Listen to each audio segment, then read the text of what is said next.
Today, we're diving into a mystery that's 2,000 years old, a story etched not on fragile papyrus, but on solid copper.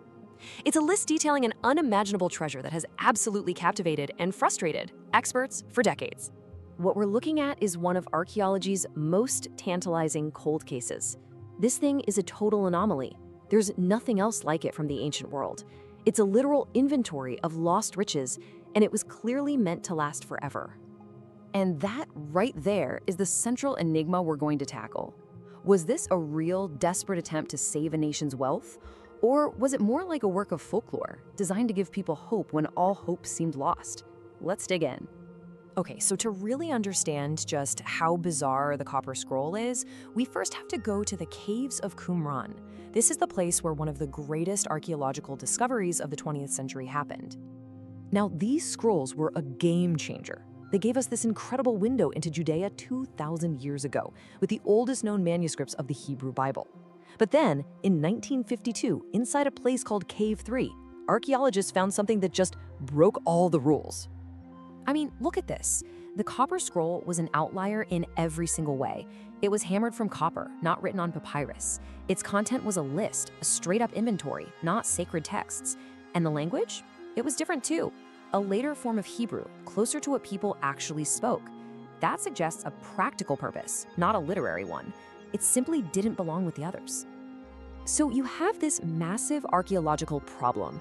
The very thing that was meant to make it last forever, the copper, had become its greatest weakness. How in the world do you read a document that's going to crumble into dust the second you try to unroll it? Well, the ingenuity here was just extraordinary. Since unrolling it was impossible, the team decided they had to, well, slice it open. Can you imagine the tension? Painstakingly cutting through this ancient copper, layer by layer, just to see the text hammered inside. It was this incredibly delicate process that finally unlocked the secrets of a lost fortune. So what did they find inside? Not prayers, not prophecies. Just a cold, hard list of wealth on a scale that is honestly difficult to even wrap your head around. The scroll methodically lays out 64 separate locations scattered across the Judean wilderness. Every single entry is another clue, another piece of this massive puzzle pointing to where this treasure was supposedly buried. And the amount of gold and silver it describes is just staggering. We're talking about over 120 tons. This was not some private stash. This was wealth on a national scale. To put that into perspective for you, in today's money, that fortune is estimated to be worth somewhere around $3 billion US. This wasn't the treasury of one person, or even a small town. And the entries are so precise, it's almost maddening. They don't just say gold or silver. They mention specific things, like tithing vessels and priestly vestments. The language is so direct and administrative, it reads like an official inventory sheet. Which, of course, brings us to the biggest question of all.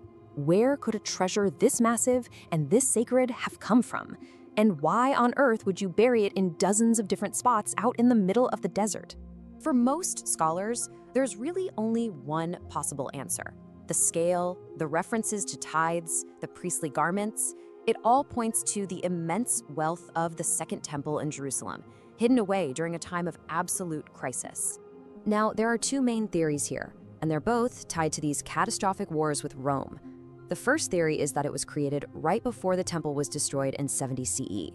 But a second theory, one that many find really compelling, links it to the Bar Kokhba revolt more than 60 years later. We know for a fact that Jewish rebels used these very caves as hideouts during that war. This context, this final, desperate struggle for survival, might just explain the unrefined script and the extreme choice to use copper. So for the better part of a century, this document has inspired a very real treasure hunt. But the quest is, well, it's not simple, and it fuels a really passionate debate among scholars and adventurers. Here's the problem. The directions are incredibly cryptic. They refer to local landmarks that have been lost to 2,000 years of history, places with names like Solomon's Canal or the Cave of the Old Washer's Chamber. To the people who wrote it, these places were probably common knowledge. To us, they're almost impossible to identify. The arguments for and against a real treasure are just so compelling on both sides. On the one hand, why use expensive, hard-to-work-with copper if the treasure wasn't real? The language also perfectly mirrors other genuine temple inventories.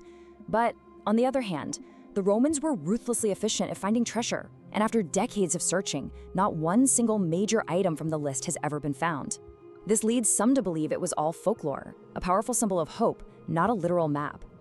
But you know, after all these years of intense study, the scroll's greatest secret might not be where the gold is. It might be something else entirely.